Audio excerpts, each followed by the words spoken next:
ዶክተር እኔ በጣም ነው የተቸገርኩት። ባለቤቴ በወር 2 ራሱ ለማድረግ በጣም ይቸገራል።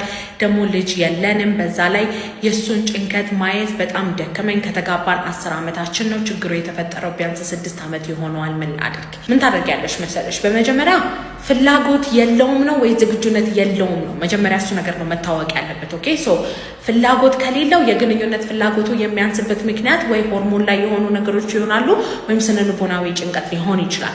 አንዳንድ ወንዶች ደግሞ ተደጋጋሚ ግንኙነት ላይ ችሎታቸው ሲያንስ ማለት ነው ስለሚሳቀቁ ግንኙነት እየፈሩ ይሄዳሉ። እንደሱ አይነት ችግር ነው ወይ? በወር 2 የሚያደርግ በግንኙነት ጊዜ ብልቱ ጥንካሬ አለው ወይ? ቶሎ ይጨርሳል ወይ? ወይስ ሰዓቱን ጠብቆ ነው የሚጨርሰው?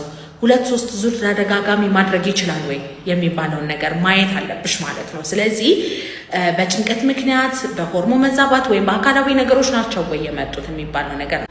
ፍላጎት በጭራሽ የለውም ነው ወይስ ችሎታ ስለሌለው እየተሳቀቀ ነው ወይስ ምንድን ነው?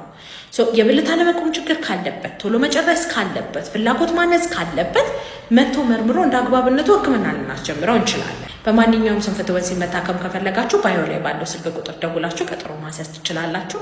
በሬ ሁልጊዜ ክፍት ነው።